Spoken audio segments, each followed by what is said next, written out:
چوتھی مرتبہ اللہ کے رسول صلی اللہ علیہ وسلم فرمائیں گے اے اللہ اب جہنم میں کوئی نہیں ہے، اب جہنم میں وہی لوگ ہیں جنہیں قرآن نے روکا رکھا، جنہیں قرآن نے روکا رکھا، یعنی قرآن کس کو روکا رکھا؟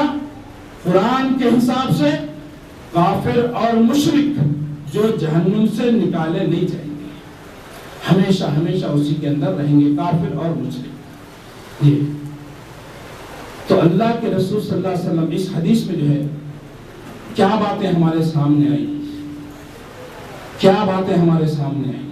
پہلی بات یہ ہے کہ اس دن اللہ تبارک و تعالیٰ بڑا غضبناک ہوگا، بڑا غضبناک ہوگا، ایسا غضبناک اتنے غصے میں ہوگا کہ انبیاء جا کر کے اللہ سے بات کرنے کی جرات نہیں کر سکتے، انبیاء اور رسل جا کر کے جو ہے اللہ کے سامنے سفارش کرنے کی جرات ہمت کسی کے اندر نہیں ہو رہی ہے کہ نہیں اللہ اتنا غضبناک ہے۔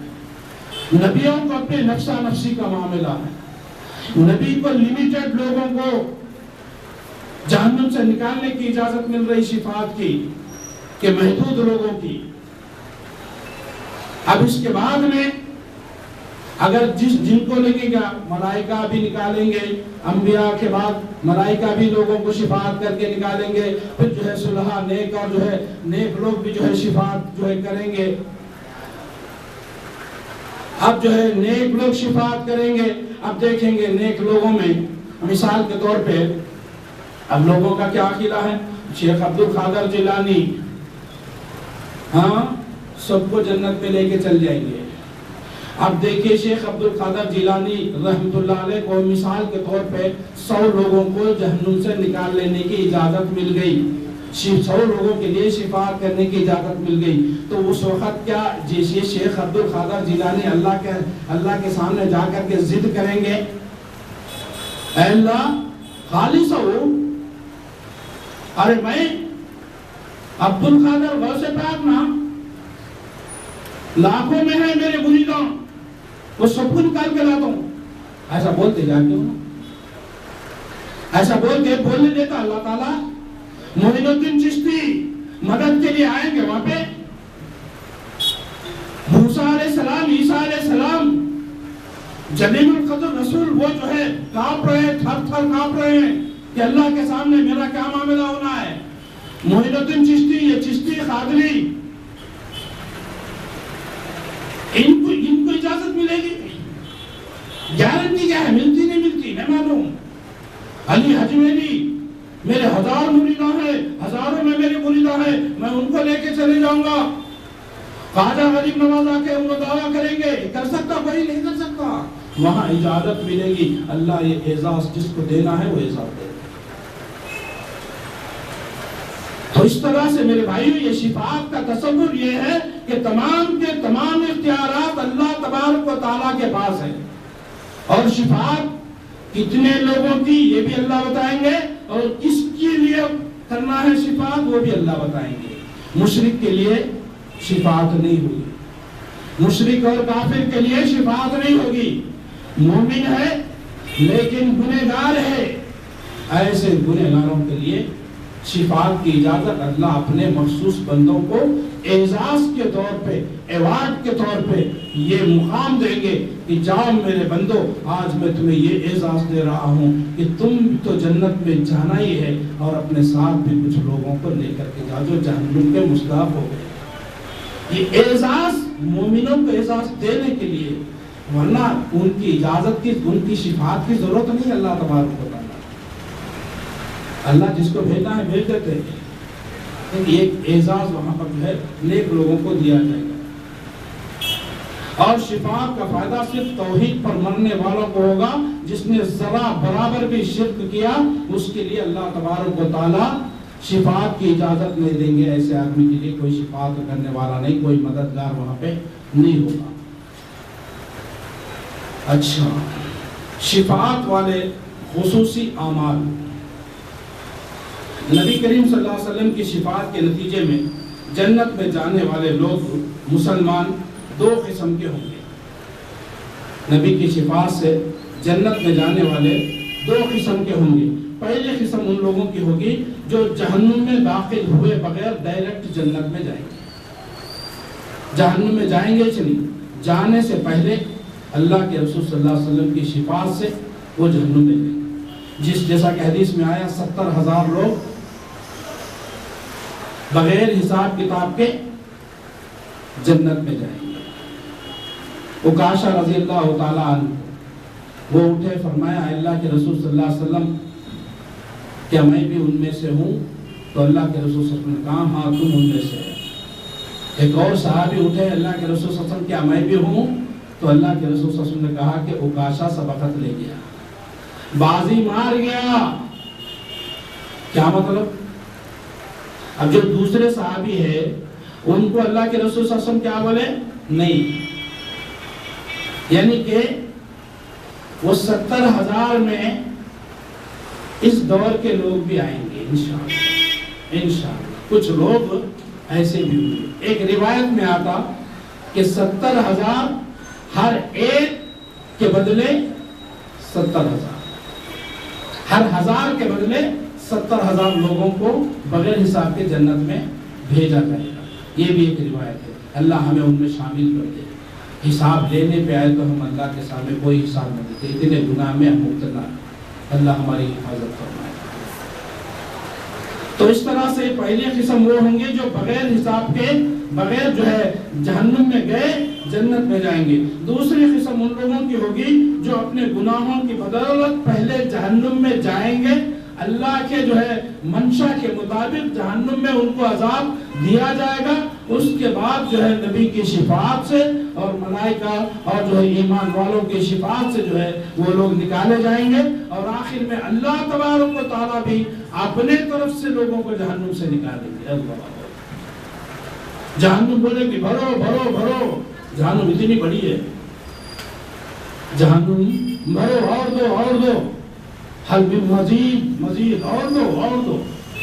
سب کو ڈالنے کے بعد اب ڈالنے کے لیے کوئی بھی نہیں. اللہ تبارک و تعالیٰ اپنا پیر اس کے اندر جہنم میں رکھیں گے تو جہنم بولے گی اب بس ہے. یہاں پر اس روایت سے کیا معلوم ہوا کہ اللہ تبارک و تعالیٰ کا پیر بھی ہے. اللہ کی صفات پر ایمان لانا ضروری ہے. توحید کی 3 قسمیں ہیں نا, توحید ربوبیت, توحید الوہیت اور توحید اسماء و صفات. اللہ تبارک و تعالیٰ کے جو نام ہیں وہ اللہ کے لیے خاص, اللہ تبارک و تعالیٰ کی جو صفات ہے وہ اللہ کے لیے خاص. اللہ کی صفت بندے کو نہیں دے سکتے, بندے کی صفت اللہ کو نہیں دے سکتے. بندہ کمزور ہے نا, کمزوری یہ بندے کی صفت ہے انسان کی, مخلوق کی. اللہ تبارک و تعالیٰ کو وہ صفت نہیں دے سکتے. اللہ کا نام اللہ ہے, میں اپنا نام اللہ رکھ سکتا نہیں رکھ سکتا. اللہ کے سامنے عبد کا جملہ لگانا پڑے گا. عبداللہ یہ عقیدہ رکھو, عبداللہ رکھو, اللہ نہیں رکھ سکتے. رحمان نہیں رکھ سکتے, عبد الرحمان رکھنا پڑے گا, کیونکہ رحمان اللہ ہے, رحمان کا بندہ. اور غلام, بندہ بولے تو عربی میں غلام کے معنی. غلام کس کو بولتے مانو؟ بکاؤ. پہلے غلام بکتے تھے نا. ہاں, آج آفیسر میں آفس کے اندر ایک بڑا آفیسر ہے, اس کے نیچے کوئی دوسرا ہے, سیکرٹری ہے, پھر اس کے نیچے UDC ہے, پھر LDC ہے, پھر چپراسی ہے. یہ چپراسی کو بھی غلام نہیں بول سکتے, یہ پیون کو بھی غلام نہیں بول سکتے. ادنا سا ادنا کوئی بھی امپلائی اس کو غلام نہیں بول سکتے. غلام ہی ہوتا ہے, وہ بکاؤ ہوتا ہے. میں اور آپ اللہ سے بکے ہوئے ہیں. ان اللہ اشترى من المؤمنین بأن لهم الجنہ, یہ جنت کے بدلے میں اللہ نے تمہیں اور تمہارے مالوں کو بھی خرید لیا. یہ تم بھی اللہ کے, تمہارا مال بھی اللہ کے. میں میرا مال کہاں ہے, تیرا مال. تو اسی طرح سے اللہ کے جو صفات قرآن میں اور صحیح احادیث کے اندر آیا اس پر ایمان لانا ہے. یہاں پر پیر کا ذکر آیا تو اللہ کا پیر ہے, اللہ تبارک و تعالیٰ قیامت کے دن اس زمین کو جو ہے اپنی مٹھی میں لے گا اور آسمانوں کو اپنے دائیں ہاتھ میں لپیٹ لے گا. مٹھی ہے اللہ کی، ہاتھ ہے، پیر ہے، اللہ کا چہرہ ہے. بِوَجْهِكَ الْكَرِيمِ، اللہ کا چہرہ ہے، اللہ کی انگلیاں ہیں، اللہ کی پنڈلی ہے. اب سوال یہ ہے کہ اللہ کا چہرہ ہے کیسا ہے؟ لَيْسَ كَمِثْلِهِ شَيْءٌ، کہ اس جیسا کوئی نہیں. پیر ہے، کتنا ہوں گا؟ ہمارے سے بڑا ہوں گا. بہت بڑا رہتا، ہمارے برابر رہتا ہوں گا مگر طاقت زیادہ رہتی ہوں گا. ایسا کچھ بھی نہیں سوچنا. اہل سنت والجماعت کا عقیدہ یہ ہے کہ اللہ تبارک و تعالیٰ کے صفات پر ایمان لانا لازم ہے، واجب ہے، لیکن اس کی کیفیت میں نہیں جاننا کہ کیسا ہے، کدھر ہے. چہرہ کیسا ہے؟ اللہ کی شان کے مطابق ہے. اللہ کا ہاتھ کیسا ہے؟ اللہ کی شان کے مطابق ہے. اللہ ہر جگہ ہے، اللہ ہر جگہ ہے. کیسا ہے؟ اچھا، اللہ کے لیے جگہ کتنی ہونا؟ اللہ کے لیے جگہ کتنی ہونا؟ آیت الکرسی پڑھ لیجئے، اس کا ترجمہ وَسِعَ كُرْسِيُّ السَّمَاوَاتِ وَالْأَرْضِ. وہ جو کرسی عرش پر ہے وہ زمینوں اور آسمانوں کو گھیری ہوئی ہے. زمینوں اور آسمانوں کو گھیری ہوئی ہے. اور آسمانیں کتنے ہیں؟ آسمانوں میں سورج، چاند، ستارے، ایک گیلیکسیز، ایسے کتنے گیلیکسیز ہیں؟ بتایا جاتا 200 بلین گیلیکسیز ہے. ہاں، 200 بلین گیلیکسیز ہے. تو ایسے کتنی جو ہے مخلوق ہے. اور ایک ایک مخلوق. سورج کا کیا معاملہ ہے؟ 13 یا 18 لاکھ ایسی دنیا سورج کے اندر ڈال سکتے ہیں. ایسی یہ زمین کو جو ہے 13 لاکھ تقریباً بتایا جاتا سائنس کہ جو ہے سورج کے اندر ڈالا جاتا ہے. ایسے سورج، اور سورج سے بڑے بڑے گیلیکسیز ہے. اللہ اکبر، سورج سے بڑے بڑے گیلیکسیز ہے. تو وہ کرسی ان تمام کو محیط کی ہوئی ہے، سب کو جو ہے گھیری ہوئی ہے. زمینوں اور آسمانوں میں. یہ گیلیکسیز کہاں ہے؟ آسمانوں میں. آسمانوں میں ہے یہ گیلیکسیز. تو آسمان کتنا بڑا ہے، یہ گیلیکسیز کتنے بڑے ہیں. ان تمام کو گھیرے میں لی ہوئی ہے اللہ کی کرسی. اور اللہ اپنا پیر اس کے اوپر رکھا ہوا ہے. اللہ اپنا پیر اس کے اوپر رکھا ہوا ہے. تو ایک کرسی کا یہ حال ہے تو عرش کتنا حال ہے؟ عرش کا کیا معاملہ ہے؟ عرش جو ساری مخلوق میں سب سے بڑی مخلوق، عرش سے بڑی مخلوق نہیں. آسمانوں، زمینوں، گیلیکسی سب سے بڑی مخلوق عرش کی مخلوق. اس عرش پہ اللہ تبارک و تعالیٰ الرحمن علی العرش استوى. آپ لا کر کے یا بیڈ روم میں بھی رکھ رہے، باتھ روم میں بھی رکھ رہے. آتا اتنا اللہ تبارک و تعالیٰ کی گستاخی کرتے ہو تم. اللہ کا جو ہے اتنا یہ مقام تم نے دیا. ارے یہ جگہ کیا ہے؟ وہ عرش کا معاملہ ہے. وہاں پر کرسی پہ پیر رکھا ہوا ہے اللہ تبارک و تعالیٰ. وہ کرسی زمینوں اور آسمانوں کو گھیری ہوئی ہے. وہ اللہ ہے، تم اس کو زمین پر اتار رہے ہو اور ہر جگہ اللہ کو موجود کہہ رہے ہو. تو یہ عقیدہ میرے بھائیوں اصلاح کر لو، اس کی اصلاح کر لو. اور رحمان علی العرش استوى. بس اللہ عرش پہ مستوی ہے، یہ فرض ہے، یہ یقین کرنا ہے، یہ عقیدہ رکھنا ہے، یہ لازم، یہ واجب ہے. اس بات کو ماننا ہے، اس بات کو ماننا واجب اور لازم ہے کہ اللہ عرش پر ہے. لیکن کیسا ہے وہ کیفیت میں ہے. بیٹھ کے ہے، کھڑا ہو کے ہے، لیٹ کے ہے، کیا ہے، یہ سارے اپنے خیالات جو ہے نہیں دوڑانا چاہیے. تو یہ ہے تو ایسا اللہ تبارک و تعالی وہ جو ہے تمام اختیارات کا جو ہے مالک ہے، اور جو ہے جنت میں جہنم میں گئے بغیر ڈائریکٹ جنت میں جانے والوں کا ایک گروپ ہے، اور دوسری قسم کے لوگ جو ہے جہنم میں پہلے جائیں گے اور اس کے بعد میں شفاعت کے ذریعے سے وہ جو ہے جنت میں بھیجے جائیں گے۔ اور پہلی قسم کے لوگوں کو 4 گروہوں میں تقسیم کیا جا سکتا ہے، 4 قسم کے۔ پہلا خوش نصیب گروہ وہ ہوگا جو رسول اللہ صلی اللہ علیہ وسلم کی شفاعت سے بغیر حساب کتاب کے جنت میں چلے جائیں گے، بغیر جہنم کے، بغیر حساب کتاب کے ڈائریکٹ جنت میں چلے جائیں گے۔ دوسرا گروہ وہ لوگ ہے جن کا حساب کتاب ہوگا، جن کا حساب کتاب ہوگا۔ پہلا گروہ بغیر حساب کتاب کے چلے گیا، اب اس کے بعد حساب کتاب ہوگا، ان کے اعمال صالحہ میزان میں بھاری ہوں گے۔ حساب کتاب جب ان کا لیں گے تو بھی ان کے اعمال اتنے زیادہ ہوں گے کہ جہاں میزان ترازو ہوگا وہاں پر ان کے اعمال تولے جائیں گے تو ان کے اعمال بھاری ہوں گے۔ اس کی بدولت جو ہے وہ حساب کتاب کے بعد میں اللہ کے رسول صلی اللہ علیہ وسلم کی شفاعت سے وہ جنت۔ اور تیسرا گروہ جو ہے وہ لوگ ہیں جن کی نیکیاں اور برائیاں برابر ہیں، برابر سرابر، نیکیاں بھی اور گناہ بھی دونوں برابر ہیں۔ یہ اصحاب الاعراف بتایا گیا ہے، سورہ اعراف کے اندر ان کا ذکر ہے۔ جہنم اور جنت کے بیچ میں ان کو رکھا جائے گا، پھر اس کے بعد حساب کتاب سے اللہ کے رسول صلی اللہ علیہ وسلم کی شفاعت سے ان کو جو ہے جنت میں بھیجا جائے گا۔ یہ تیسری قسم۔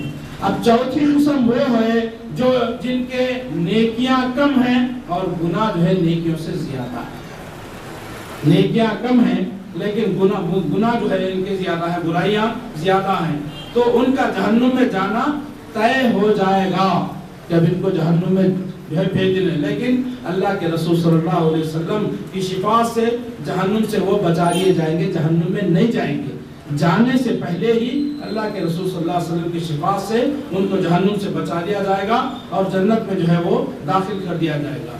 اس کے بعد براہ راست جنت میں جانے والے چاروں خوش نصیب گروہ ایک دوسرے سے اب کتنی مدت کے بعد جائیں گے یہ اللہ بہتر جانتا ہے۔ یعنی پہلا گروہ جو چلے گیا بغیر حساب کتاب کے 70,000، اس کے بعد جو دوسرا گروہ ہے جن کے اعمال بھاری ہوں گے میزان میں، ان کے اور ان کے بیچ میں کتنا فاصلہ ہوگا یہ اللہ بہتر جانتے ہیں، جب تک جو ہے وہ میدان حشر میں رہنا پڑے گا۔ اور اسی طرح سے اب دوسری قسم کے لوگ وہ مسلمان ان میں شامل ہیں جنہیں گناہوں کی سزا بھگتنے کے لیے کم یا زیادہ وقت کے لیے جہنم میں جانا پڑے گا۔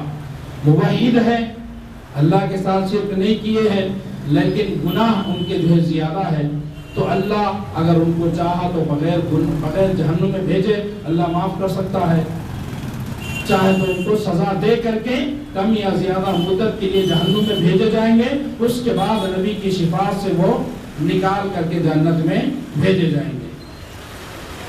اب میرے بھائیو یہاں پر 2 چیزیں جو ہے اس بحث سے معلوم ہوتی ہیں۔ ایک یہ کہ اللہ کے رسول صلی اللہ علیہ وسلم کی شفاعت کسی بھی شخص کو ایمان اور اعمال صالحہ سے بے نیاز نہیں کر سکتی، یعنی ایمان بھی ہونا اور اعمال صالحہ بھی ہونا۔ آپ کو ایمان بھی لانا ہے، ایمان والے کو ہی شفاعت کریں گے اللہ کے رسول صلی اللہ علیہ وسلم۔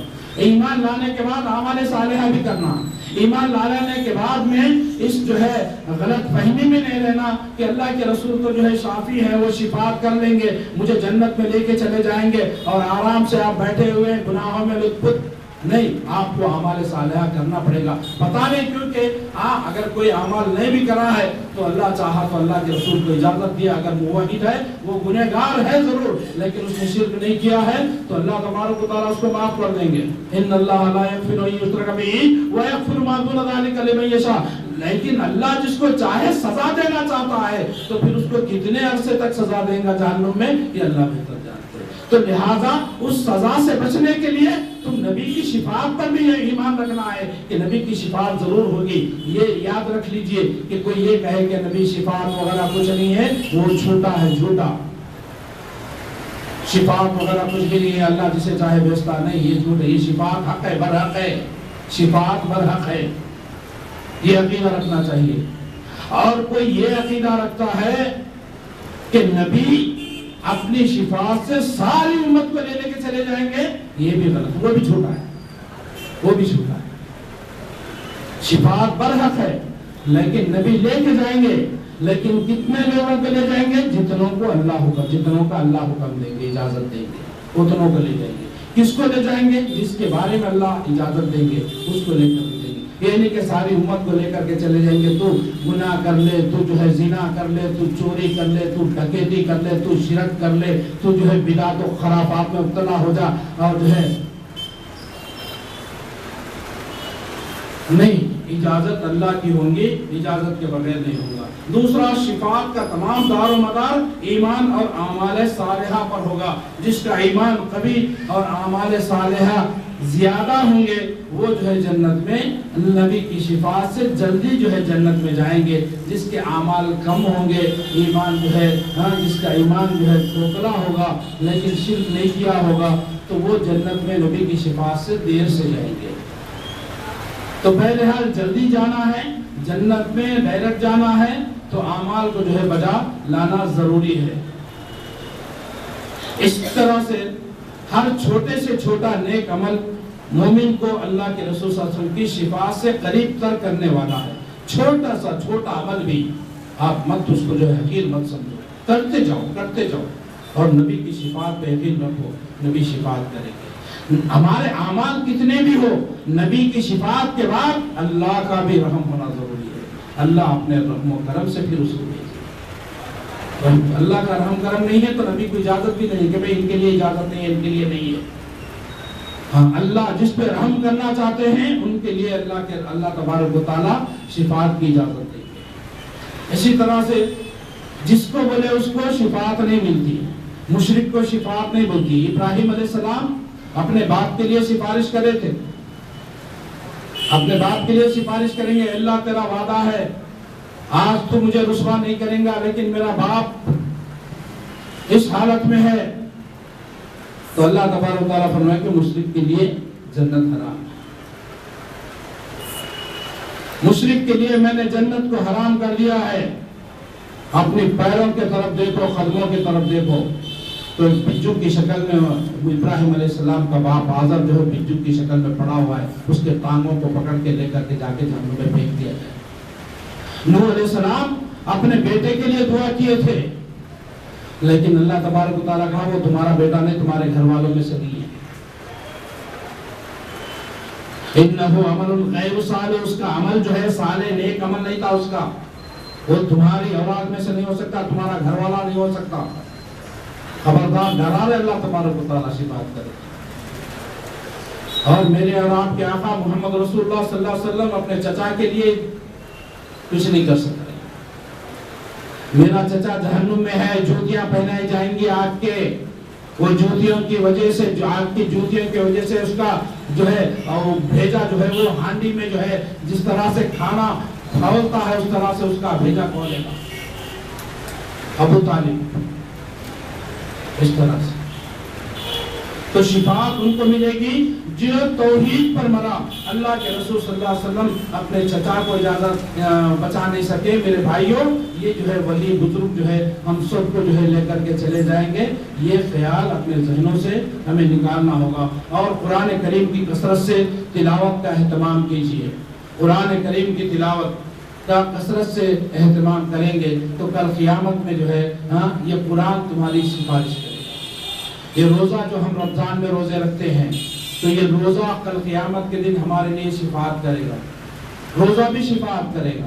تو روزہ رکھیے، قرآن کی تلاوت کریں. سورہ بقرہ اور سورہ آل عمران کی تلاوت یہ بھی جو ہے کل قیامت کے دن جو ہے سایوں کی شکل میں آئیں گے، بادل کی شکل میں آئیں گے اور جو ہے آپ کے لیے حجت کریں گے، آپ کے لیے شفاعت کریں گے. سورہ ملک کی تلاوت کا بھی ذکر آیا. اسی طرح سے تہجد کا اہتمام ہے. تہجد کا اہتمام کریں گے تو اللہ کے رسول صلی اللہ علیہ وسلم نے اپنے ایک صحابی کو نصیحت فرمائی تھی کہ میری سفارش حاصل کرنا چاہتا ہے تو زیادہ سے زیادہ جو ہے نوافل ادا کیا کرو، اور نوافل میں سب سے بہترین نماز تہجد کی نماز ہے. یہ اعمال کو جو ہے بجا لاتے ہوئے نبی کی شفاعت کا جو ہے آپ جو ہے امید رکھو، ورنہ کچھ بھی اعمال نہیں کرتے ہوئے ہم سمجھیں گے کہ جو ہے نبی میری شفاعت کریں گے یا میرے بابا مجھے لینے کے چلے جائیں گے. نہیں، لے کے نہیں جائیں گے. پتہ نہیں تمہارے بابا جائیں گے نہیں جائیں گے. تمہارے بابا کا بھروسہ نہیں، بابا تمہارے کہاں لے جائیں گے. اسی طرح سے اذان کے بعد درود ابراہیمی پڑھیں گے اور جو ہے اذان کے بعد کی دعا کریں گے. تو اس سلسلے میں بھی اللہ کے رسول صلی اللہ علیہ وسلم کی حدیث ہے کہ وہ جو کل قیامت کے دن آپ کے لیے سفارش کریں گے. اور خود ساختہ درود نہیں بلکہ درود ابراہیمی جو نماز کے اندر پڑھتے ہیں وہی درود پڑھنا ہے. اور اس کے علاوہ جو بھی صحیح احادیث سے صحیح درود جو ثابت ہے وہ درود پڑھیں گے. یہ نہیں کہ خود ساختہ میڈ ان انڈیا والا درود نہیں. اللہم صلی اللہ سیدنا شفیعنا حبیبنا مولانا، کہاں کا اینٹ کہاں کا رولا، کچھ نہیں تو تھوڑا ہی تھوڑا سارا ملا لیا اس کو. یہ میڈ ان انڈیا والا درود نہیں، میڈ ان مدینہ ہونا، میڈ ان مدینہ پیور. یہ درود جو ہے آپ پڑھیں گے. اور اسی طرح سے 3 مرتبہ جنت کا سوال جو کرے گا تو اللہ کے رسول صلی اللہ علیہ وسلم کی شفاعت اس پر واجب ہوگی. آپ جب جنت مانگو تو 3 مرتبہ مانگو، اور جہنم سے پناہ مانگو تو 3 مرتبہ مانگو. یہ وہ اعمال ہیں جو شفاعت جو ہے آپ کو جو ہے حاصل ہوگی ان چیزوں سے. اور اسی طرح سے شکر بھی واجب ہے کہ اللہ تبارک و تعالیٰ نے انسان کو بے حد و حساب انعامات جو ہے وہ عطا کیے ہیں. تو بہت سی نعمتیں ایسی ہیں جو اللہ تبارک و تعالیٰ انسان کو بن مانگے عطا فرمائی. یہ جو نعمتیں اللہ تبارک و تعالیٰ ہمیں دیا ہے اس کا جو ہے شکر ہمیشہ جو ہے شکر بجاتا لانا چاہیے. لیکن بہت سی نعمتیں ایسی ہیں جو مانگنے کے بعد اللہ تبارک و تعالیٰ نے دی ہے بغیر مانگے کے. یہ ہاتھ ہم نے اللہ سے نہیں مانگے، یہ کان اللہ سے نہیں مانگے، یہ آنکھ اللہ سے ہم نے نہیں مانگے. اور جو ہے ماں کے پیٹ کے اندر اللہ تبارک و تعالیٰ کی جو ہے قدرت کو اور اس کی عظمت، اس کی کبریائی، اس کی بڑائی اور اس کی طاقتوں کا اندازہ لگائیے. ماں کے پیٹ کے اندر تمہیں بنا رہا ہے اور 9 مہینے کے بعد تمہیں ماں کے پیٹ سے باہر نکال رہا ہے.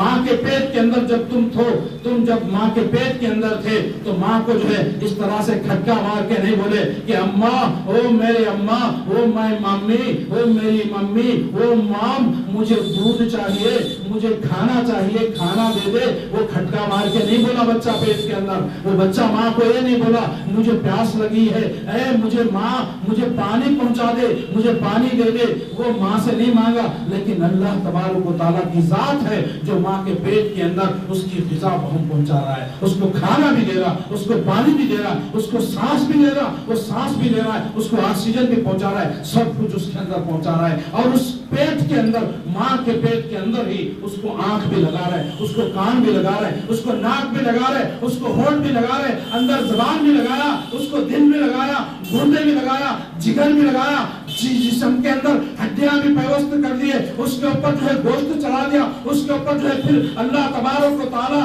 اس کو جو ہے چمڑا بھی اس کے اوپر چلا دیا.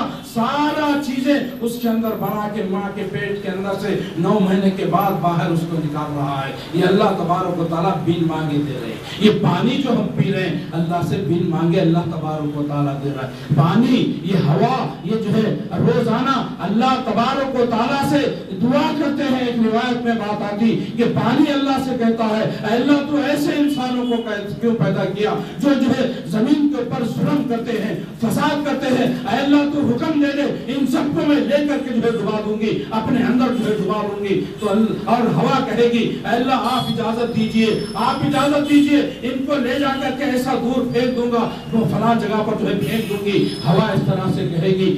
اس طرح سے جو ہے اللہ تبارک و تعالیٰ کہے گا، اللہ ان لوگوں سے کہے گا، پانی سے اور ہوا سے، اگر تم نے جس کو پیدا کیا ہے ان کو جو ہے تم اس طرح سے کر دو، جس کو تم نے پیدا کیا ہے ان کے ساتھ تم یہ معاملہ کرنا. یہ کہیں گے اللہ ہم نے تو کس کو بھی پیدا نہیں کیا، ساری مخلوق کو اللہ تو نے پیدا کیا، ہم کسی کو پیدا نہیں کیے، ہم بھی تیری پیدا ہوئی مخلوق، تیری پیدا کی ہوئی مخلوق ہے، ہم نے کسی کو پیدا نہیں کیا. تو اللہ تبارک و تعالیٰ کہے گا یہ میری مخلوق ہے، یہ میرے بندے ہیں، یہ گنہگار ضرور ہیں، یہ میرے نافرمان ہے، یہ میرے جو ہے منکر ہیں، میرا انکار کرتے ہیں. میں ان کو کھانا بھی دوں گا، ان کو پانی بھی دوں گا، ان کو ساری نعمتیں بھی دوں گا، اور پھر ان کے مرنے کے دن تک انتظار کروں گا کہ یہ جو ہے توبہ کرتے ہیں. یہ توبہ کرنے کا انتظار کرتا ہوں. بندہ توبہ کرے گا, میں